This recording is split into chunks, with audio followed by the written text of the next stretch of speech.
এদেশ নিয়ে আর কথা বলতে চাই না, কারণ বাংলাদেশ ও বাংলাদেশের মানুষের কোনো পরিবর্তন হয়নি, ভবিষ্যতে হবার কোনো সম্ভাবনা নেই। এদেশের মানুষ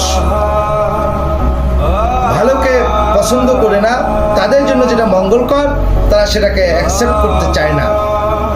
তাই আমি ভাবছি এখন থেকে আর বাংলাদেশ এবং এদেশের মানুষের পক্ষে বিপক্ষে আর কোনো কিছুই বলবো না।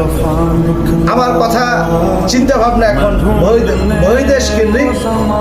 আজকে রাশিয়া, ইউক্রেন, ইউরোপীয় ইউনিয়ন এবং ইউরোপ, ল্যাটিন আমেরিকা, মধ্যপ্রাচ্য এইসব কান্ট্রি বা দেশ নিয়ে এবং এদের যে পলিটিক্যাল কর্মকাণ্ড এগুলো নিয়েই এখন ভাবার সময় এসেছে।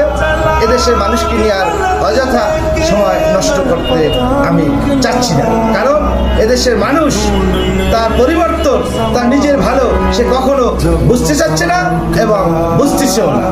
এদেশের যে সামনের দিকে এগিয়ে যাবে তার কোনো লক্ষণও আমি দেখছি।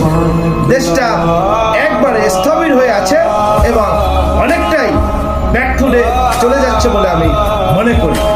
তাই আমি এই কথাটি কেন বলেছি আপনারা উপলব্ধি করুন। আমি আজকে দেশের অবস্থা দেখে, দেশের সকল বিষয়গুলো অবজার্ভ করে আমি এই বিষয়ে উপনীত হয়েছি, এদেশের কোনো পরিবর্তন হবে না যতক্ষণ না এদেশের মানুষের মেন্টালিটি বা সাইকোলজিক্যালি কোনো পরিবর্তন না আসে।